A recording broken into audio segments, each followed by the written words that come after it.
So we're going to do this recording and then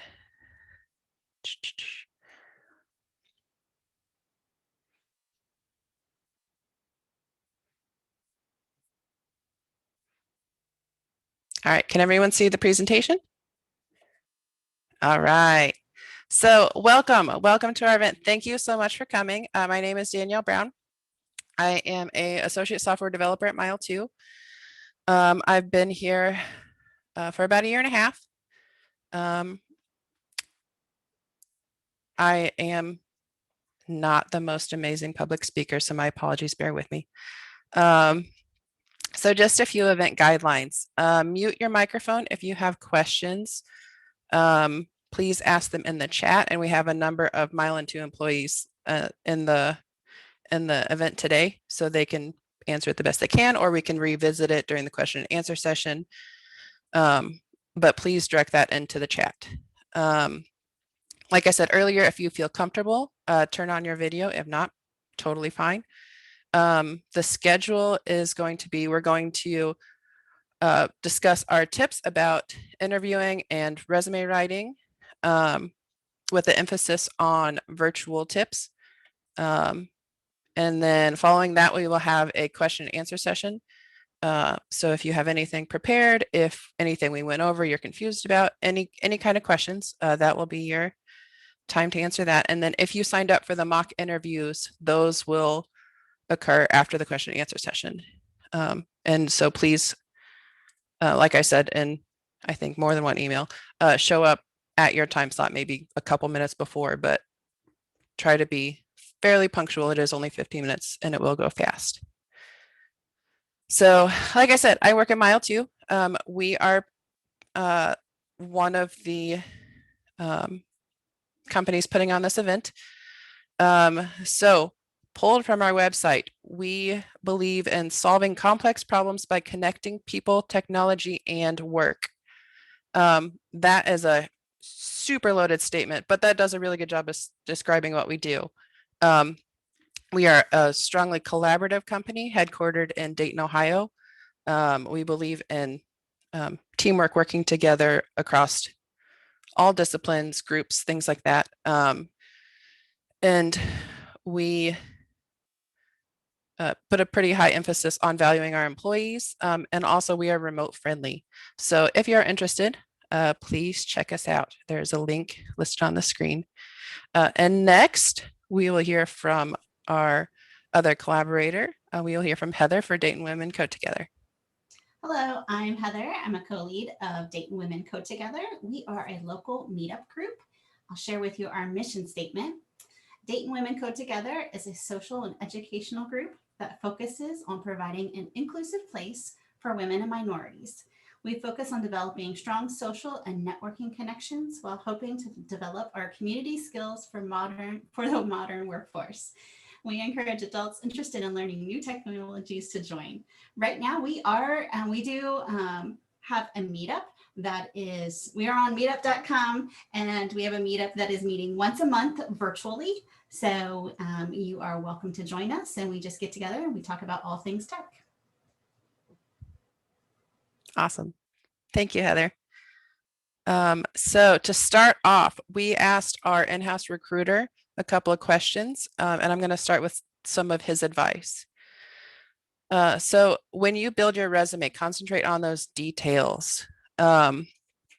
Make sure you include as many keywords as you can. As he says here, most, if not all, recruiters are searching through some kind of search engine via keywords. So make sure you have as many of those included as you can, or you may not be noticed. Make sure you are also writing a unique resume for each position. Each position is different. They have different requirements, and you want to make sure it's tailored as much as you can to that position.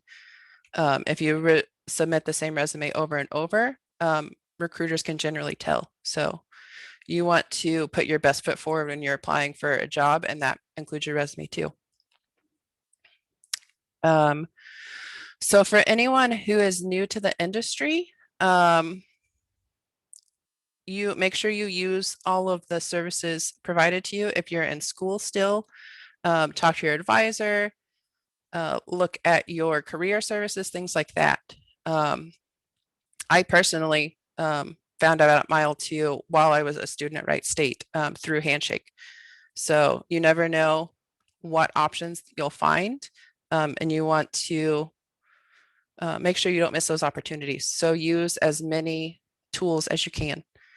And also, I 100% agree with Brad. Looking for a job is a full-time job in and of itself, whether it's tailoring your resume for each individual job, because that takes time. It's the interviews, it's searching for the jobs. If you don't be discouraged if you don't get your very first job right off the bat. Um, it'll take time, or maybe you do, and then that's awesome. But that doesn't always happen, and just keep on trying. Body language. Body language is a pretty important part of an interview, whether it is in person or virtual. Make sure you're always smiling, you're ready to go. He put in here, Chase was so enthusiastic about his interview that he could barely sit still. That's even if you're virtual and like from screen to screen, you can see that body language. You can see if you're excited, whether you're smiling or, you know, barely sitting still. You want to look engaged. So, and be genuine, do the best you can, but just know like your body language does help paint the picture of you in an interview. So next, I'm going to pass this off to Marissa, and she's going to talk about some tips and one of her personal experiences. Thanks, Danielle. So my name is Marissa Bigelow. I'm a cognitive systems engineer at Mile 2. And I thought start off just by telling a little brief story. Several years ago, when I was first trying out a couple of different jobs, I ended up interviewing for a software engineering internship. Little did I know that internship entailed 4 back-to-back interviews at the last stage, all within one single day. And those interviews were all technical in nature. So I wanted to briefly describe a little bit about just technical interviews in general. So it doesn't matter if you're going for a tech position in terms of software development, UX, UI design, even more of the humanities with human factors research. There's always going to be some nature to that technical interview that's going to be challenging. Sometimes they'll ask you about a specific problem, maybe demonstrate your knowledge in a specific area. But the 2 things that I always found to be consistent were show how you think, try to demonstrate how you actually think through a problem, even if it's talking out loud. And then the other aspect is show that you care.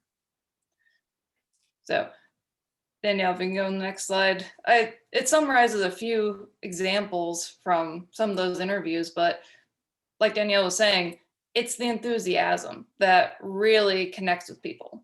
If you show how much you care and are interested in a position, then the recruiters are actually going to care about you and see you as a valuable investment. And that was one piece of advice, at least one of my interviewers actually gave me, that really impressed him and was able to get me a job. So some other general tips, I mean, in a larger sense. Yeah, you can go on the next slide, Danielle. So everyone, dressing nicely, that's part of a first impression. Part of it too is understanding a little bit of the company culture. Now, you might not know much about that company's culture when you're first interviewing, so you probably want to look a little nicer. But sometimes you might get a little bit of heads up about, exactly how people dress and how they might approach an interview for that position. So that's part of that initial research, like trying to check out as much about the company, since you're making an investment of your time into them, just like they're making an investment into you. And like we have with our etiquette, muting your microphone when you're not speaking helps you pay attention and block out some of the other distractions. And sometimes having a notebook or pencil around allows you to take some notes, maybe like questions that you thought up as you're talking, to be able to follow up with later. Some other tips that you might have, doing a dry run with a friend ahead of time can be really helpful, especially if it's for like a text setup. And we'll have a few more things to say about that from some of my other colleagues later in the presentation. But things like making sure your background's well lit, even if it's virtual, like mine's not actually real, but having all that set up ahead of time is really nice and helps you be able to focus. So, especially nowadays, we have so many virtual meetings, you're hardly going to be interviewing in person. So Zoom at least enables you to have some opportunities to look at your background, look at your lighting setup, try not to pay attention to yourself too much while you're actually doing it. If you have your video feed up, it's gonna be a little distracting. But if possible, it's really nice to be able to pull in examples that are on, say, maybe a secondary monitor, if you have that, and have those ready if you want to be able to talk through your experiences, especially if they're connected directly to any projects on your resume. So these are just a few general tips. And by passing it off to Milu to talk a little bit more about, well, one of the most scary subjects, negotiations. Hello, everybody. My name is Milu Franz. I'm a software engineer with Mile 2. And yes, I'm here today to talk to you about what causes a lot of us a lot of anxiety, negotiations, right? So the first thing I want to remind you, if you go to the next slide, is that as much as you want this job, and as much as you want the people that are interviewing you to see how awesome you are, you also are interviewing this company. And you want to go in with this mentality because one, gives you a little more confidence. Like you're not going in like, please give me a job. It's more like, let's see if we're a good fit. So how can you tell if this company is a good fit for you? Well, the only way is asking a lot of questions, right? You want to maybe see how much they invest in their employees, like how much they invest in their professional development. So do they offer any help paying for a master's, a PhD, if that's what you're looking for? Do they pay for certifications? What else? Conferences? Do they have a mentorship program? All these things that are important, or whatever is important to you, right? You can also ask, what do they do for fun? You do want to kind of gauge if you're going to get along with the people that you're going to be working with. And if something doesn't work for you, let's say right now you're super busy. Let's say you are going to school, you also have a family, and you are not willing to do more than 40, 45 hours a week. But that's the culture of the company you're interviewing with.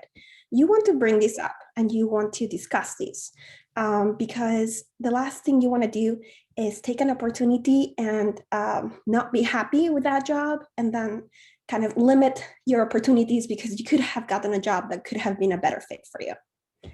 But let's say you ask all these questions and the company's a good fit, you are on board, you want to be part of this team.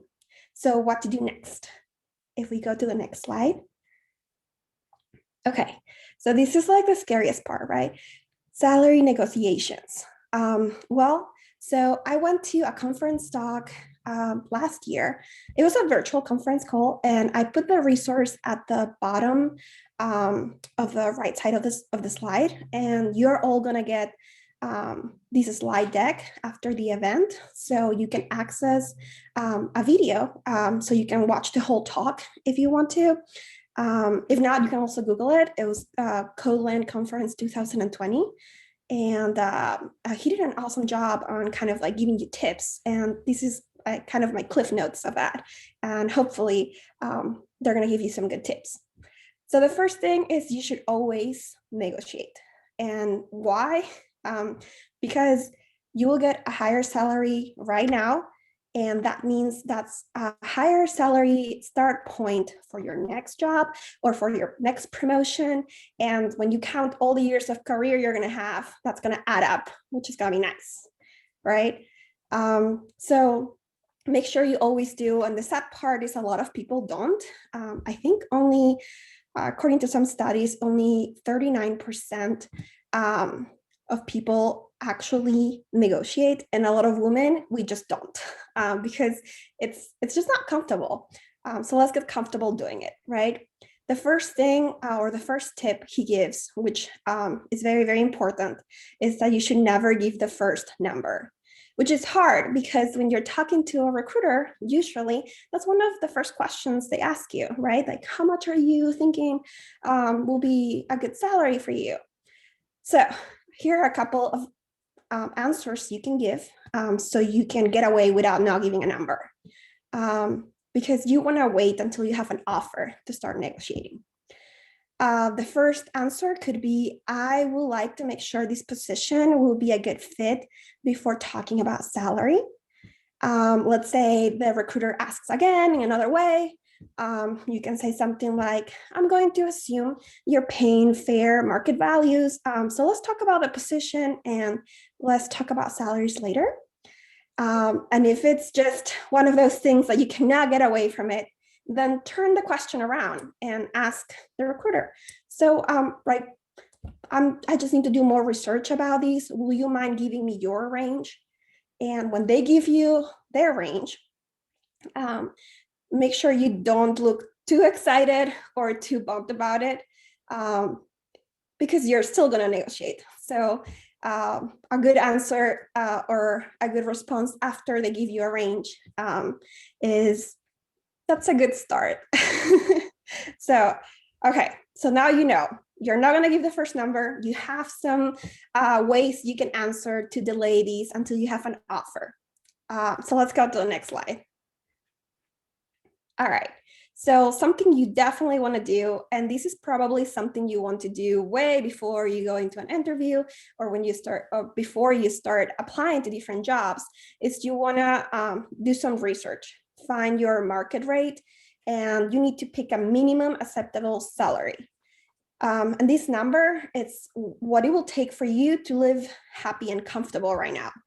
And it's an important number that you have to remember and have present while you are doing any salary negotiation in the future. So how do you get to this point? Well, there are different tools out there. You can check glassdoor.com, payscale.com, salary.com. You can also ask others in the industry. So if you don't have many contacts in the industry, I recommend you join meetups like Dayton Women Code Together. So in that way, you get to connect, get to network with other women or other people in the same industry, and you can ask those questions and get a range.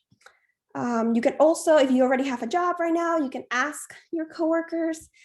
Just make sure you know that the company you're currently working with it's paying a fair amount. It's not in the lower end. So that's the only thing you have to be careful of. And when you're looking at all these resources, you also need to consider where you live and the cost of living as a basis of comparison. For instance, Mile 2 is in Dayton, Ohio. And if you just Google like software engineer salary, it's going to be a super high number, but it's probably taking account jobs in California or San Francisco, right? So you have to be aware of that when you pick your number. So let's go to the next slide. Okay, so you already have your minimum salary number picked. You got away with not giving the first number, and you went through the interviews and they want you. They are like, yes, I want to make an offer. So this is awesome. So now you definitely have to make a counter offer. And while you do that, try to use email. So you have a record of this conversation. So there's not any misunderstanding. When it's on the phone, sometimes you're not prepared to give this counter offer, right? They're getting you in the spot and you get a little nervous, or maybe you mishear like the number and it's a lot lower than you thought, or things like that. So make sure you use an email to respond and you get the offer by email. And when you're responding with your counter offer, you want to reiterate why you're the best candidate. And, when you have time to write your email, you're going to have time to really think about all those bullet points that you want to make sure they remember. And once you do that, they will come back with another offer, right? So don't forget your minimum acceptable salary. If it's higher than that, or at that point, well, awesome, then you are good to go. You're going to be happy. If it's lower than that, but not super low, then you can also use like extra vacation time or living expenses or conference reimbursement as leverage, whatever it will take for you to feel valued and happy, right? The last thing you want to do is to take a job and just feel undervalued and talk to other people that are doing less than you and making more, right? So make sure you're happy with those decisions. And that's it. Those are all the tips I have for salary negotiations. And I'm guessing since you're in this event, you are looking for a job. So I wish you a lot of luck, and I hope these tips are useful. Awesome. Thank you, Milu. So the question stance, I'm going to go over briefly because A, this is being recorded, and B, we're also planning on sending out a PDF of this PowerPoint to you. So you will have a copy of these questions. So don't try to rush and write them all down. You'll get a copy and hopefully 2 different forms. But here are some common questions that you may be asked in an interview. They generally, the ones we listed, talk about your experiences, triumphs you may have had, problems you may have had, teamwork. A lot of companies care about your technical skills if it's a technical interview, but they also care about how you will fit into their company, how you work as a team. So a good idea is you can answer these, but you can also look up questions. Be prepared for your interview. If you think these through in your head or write down your answer ahead of time, then you'll feel more prepared. You'll have like an answer ready to go. Your interviewer may not ask these specific questions, but they may ask something close. And then questions you can ask your company, like the company you're interviewing with. We talked about this earlier, but this is a good time to talk about, the culture of your company, what your hours would be, if they're working on a specific project and you want to know more information about that project. Make sure you ask the company at least a couple of questions. It helps show interest. And it helps you learn more about the company too, to make sure it's a good fit for you as well as the company. All right, so this is a important one for me, at least. If you don't know the answer to the question, that's fine. Just make sure you're honest. Don't try to guess your way to the answer or anything like that. Give an honest response. You can also ask for clarification. Like I personally, if I don't know that I know the answer, I ask it back. So I'll be like, so you're asking this question. That way I know, like maybe I misunderstood. Maybe there's a communication error. And that way I can make sure I'm answering the right question. If you need like a pause, you can take a deep breath. That'll kind of give you a second to reset, as well as give you a little bit of an extra time to think. Maybe the answer will come to you, possibly. And if not, it's okay to just say you don't know or to ask for help. They want to see you as who you are. So just do your best and always try to stay honest and do as much as you can. So now I'm going to pass it off to Sarah, and she is going to talk about what if something goes wrong and give a personal experience as well. Hi, yes, hello. My name is Sarah. I am a UX UI designer with Mile 2. I started this job back at the end of June, I believe. So kind of rounding up on year 1 in a couple months, which is exciting. If you go to the next slide, like we said, just kind of talking about like mistakes like are going to happen, like hiccups are going to happen. If we said like earlier today, like earlier in this session, you have like families and pets and like construction next door and roommates and like all sorts of things going on right now. And I think especially with the nature of things moving towards a more virtual like interviewing and everything, I think everybody is a little bit understanding of kind of those situations. So trying to personally like not get hung up on things like that or stress too much and just kind of rolling with the punches as they happen, instead of getting like really nervous or anxious or upset as things happen. As I was interviewing for this job, it was very interesting time back in like probably, like I said, beginning of June. I was coming out of a like corporate layoff due to COVID. I was trying to like figure it out. Everything was very hectic. And when I was interviewing here, it was on my like 8-year-old design school laptop. The poor thing probably doesn't have much life left in it. And like coming into this interview, I was really excited. I'd heard a lot of good things about the company. I had friends that had recommended it. And when I started up the interview, my camera decided that day it wasn't going to work, which is really unfortunate. And I was like, okay, we can figure this out. I did the interview from my phone. Everything was fine. I just like set my phone like on my laptop screen. I'm like, okay, we can do this, like no big deal.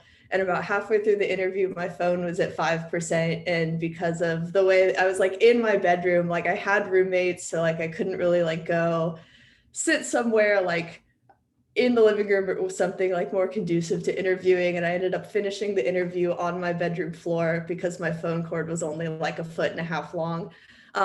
And clearly it still worked out. But kind of the moral of the story is I think it does really kind of show a lot about your character and a lot about like who you are in terms of like your work ethic and things, if you're able to kind of roll with those punches as well and kind of not get too hung up on it. And like I was just kind of like, oh, I'm really sorry, like I just need to like move where I'm sitting, like my phone's dying, and like pick back up the interview like nothing's wrong. You can do your best to be as prepared as you can, but like I said, kind of the nature of everything, like what's one more thing that can go wrong, I guess. And everybody is, like I said, I think being very understanding and just being able to communicate that and be like, hey, this is like, sorry, like the mailman came by and now my dogs are freaking out. Can I have a second to like calm them down? Like things like that, I think are definitely not as world ending as they maybe used to be. All right. So that brings us to the questions portion. Does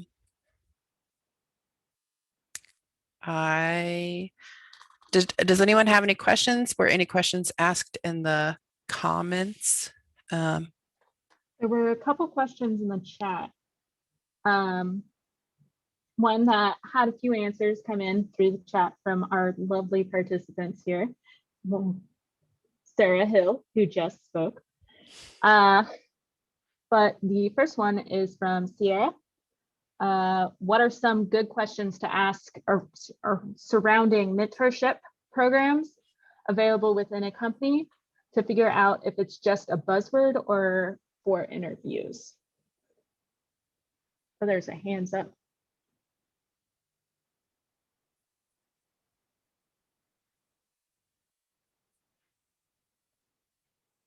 And then also, how do you position yourself to negotiate your salary for an entry-level position with little to no experience? I was actually typing an answer for that one, so I can just read my answer that I was about to type. I think that's a great question. So you're going to go through technical interviews, and you're going to talk to several people in the company. So they're going to be able to gauge your potential and your knowledge set already, right? So as long as you don't give that first number, because when you are entering the field, I feel like that's when you really don't know what to say when they ask you how much are you wanting to earn. As long as you don't say that first number, you're going to be in good shape, because then you're probably going to start higher than what you thought. And don't forget that passing those interviews. Those technical interviews are not easy. And if they are making you an offer, they want you, they see potential in you. So it's okay to push for more. I'm not telling you that you can, ask for a super larger range, but I think you can always negotiate, even when you don't have a lot of experience. You still have a lot to offer. You still have a knowledge set that wants, or that makes this company to want you. Yep, I agree with Mila. I'm just going to add a little bit more. You can still look up that opening position range, and then make sure you aren't asking too much, but make sure you are comfortable with the amount that is offered back and forth. Like she said, you may be starting out, but you still have experiences, whether they're life experiences, volunteer experiences, you still have experiences that you're bringing to the table. So, yep. What else you got, Rin? Real quick, it looks like there might be a hands up. Okay. Nicole, did you have your hand up for a question? Hi, yes. How are you doing? We're doing great. Great. Here. Good. My question is, I applied for a job and I didn't know this before, but the job was saying that they offered me the job, but the training is unpaid. And I was just wondering, how do you all feel about a job offer and they offer to train you, but it's unpaid training? Does that make sense what I'm asking? For how long is this training? Or like 2 to 4 weeks. Oh, Brad, it looks like you have a reaction there. Don't take the offer. Don't take the offer. Is it on site or is it on your machine? Does it require you to buy something or anything? No, it's not requiring any kind of purchases, but it is remote. And yeah, it's something I'm in a field now that I really want to get out of. And so I'm just like in between. So I don't have an awesome answer. It's going to be super muddy because I just went through this employment law class over the past couple months. The company shouldn't be requiring or asking you to do anything without paying you for it at all. Okay. So that may be a red flag for you to be, hey, and I don't know, this is your situation, I don't know if the job is something that you really want to do, Mhm. but that is definitely a red flag. Gosh, that's a tough one. Yeah, I agree with Brad. I think it should be paid, and it is a red flag, but it's It should be 100% paid. So Mhm. for Correct. example, go ahead, Randy. Sorry, thanks, Brad. This is Randy Hinders. I'm one of the director of IT at Mile 2. I've been a hiring manager for quite a few years, and it depends. This is going to be a risk reward type situation where are they paying you for the salary or the hours that you're going to training, but you just have to pay for the training? Is that what's the case, or that's unpaid and you have to pay for the training? It's unpaid, and that is it. Oh, but were they providing the training? Yes, they are providing the training. Okay, then the question becomes, are you able to use that somewhere else? And if you're not currently working, then there's no harm in going to training and still collecting unemployment or other benefits, and collect the training and be able to add that to your resume. Okay, that makes sense. Yeah, okay, that does make But sense. I wouldn't leave employment and leave a paycheck to go do free training. No, I would not do that. Okay, well, thank you all so much for your input. Okay. You're welcome. Good luck. Yeah, good Thank luck. Good luck. Good luck. Let's see. We've got a question, and I think Brad might be able to canvas this one because it is from Melinda. How should you go about harvesting keywords for a resume and cover letter? Yeah, that's a good question. So when you, so keywords are, so I'm Brad, recruiter with Mile 2. Been recruiting oh gosh, the last 12 years, 14 years, something like that. So any recruiter, hopefully any recruiter who has a hiring manager that they're working for to find talent, the hiring manager most likely is going to say, I need a software engineer. Well, a software engineer is very broad. And I've learned, like, even designing, like UX UI design, I didn't know anything about it until I came to Mile 2 2 years ago. And I still feel like I don't know a lot, but I ask a lot of questions. And even like Hero, one of our directors of the design team, he knows exactly what he's looking for. He's telling me I need, this, and this type skills. And same with the software. I need, React, Node, JavaScript, and something else, AWS, whatever. So ultimately, there's a whole bunch of rubbish on a job description because there's a whole bunch of things you may go over in your day-to-day, work. But ultimately, the hiring manager really wants a few key skill sets out of this next software engineer, for instance. So those are the keywords. You're going to find those keywords on the job description. You, as an applicant, you don't necessarily know what those keywords are. But back to the point earlier in the slide deck of tailoring your resume to the job description. Read the job description. Just because it says software engineer, you may not be the right fit for what that company is looking for, what that specific job is looking for. And typically, the first couple sentences or the first couple bullet points, and don't rely on this, but typically the first couple sentences or bullet points within a job description are highlighting what the hiring manager is looking for. But again, don't default to that.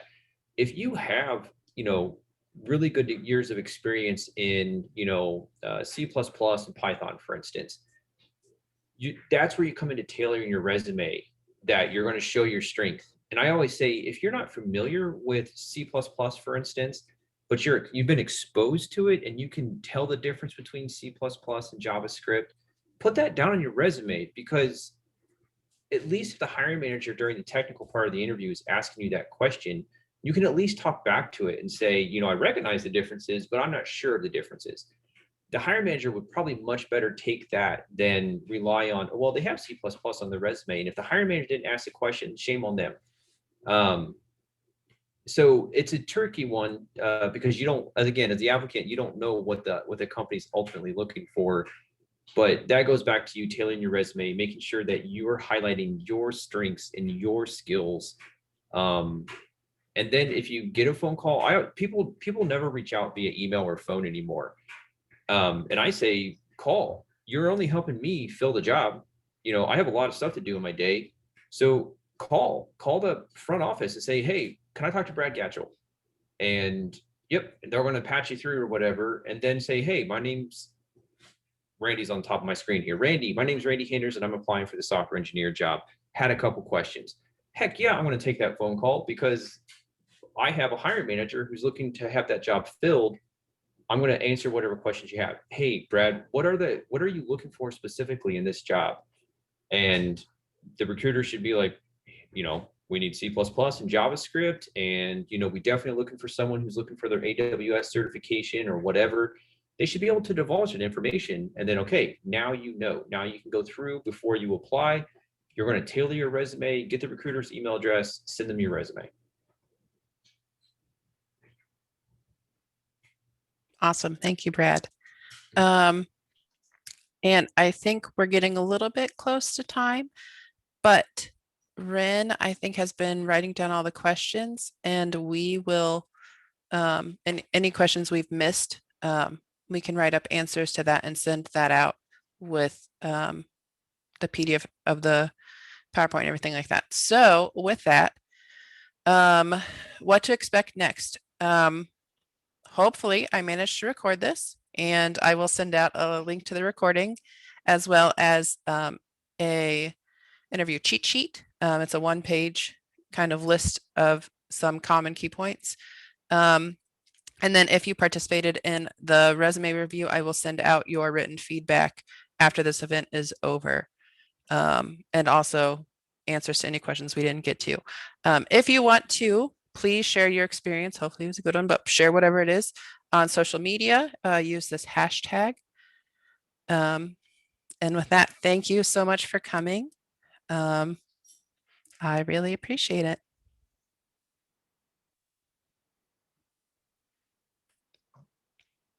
Have a good day, everyone. I have a few minutes to hang out until about 2 o'clock. So if someone wants to hang out and ask some additional questions, because I see plenty of them, is that cool? Can we do that? That's fine with me. I will say a caveat of a number of the people who are in this event are doing the mock interviews. So if you need Oh. to, Never mind. no, you're fine. I'm fine with you staying and answering questions. I don't want to keep them from going to their mock interviews is my only concern. No, will they have our email addresses to help out so we can email, they can email us or we can email them back? Yeah, if you have any follow-up questions, that is a good point, Brad. Feel free to email me at the wit@mile2.us. That's the email I've been emailing everyone back and forth with. So send me any questions you have you may think of later. Feel free to send me at that email. And then we will send back a response. All right. So with that, thank you for coming. Go ahead and move to the Google Meets if you signed up for the mock interview portion. If it's your time, show up at your time slot. And that'll be it. Thank you. Have a great day. Thank you.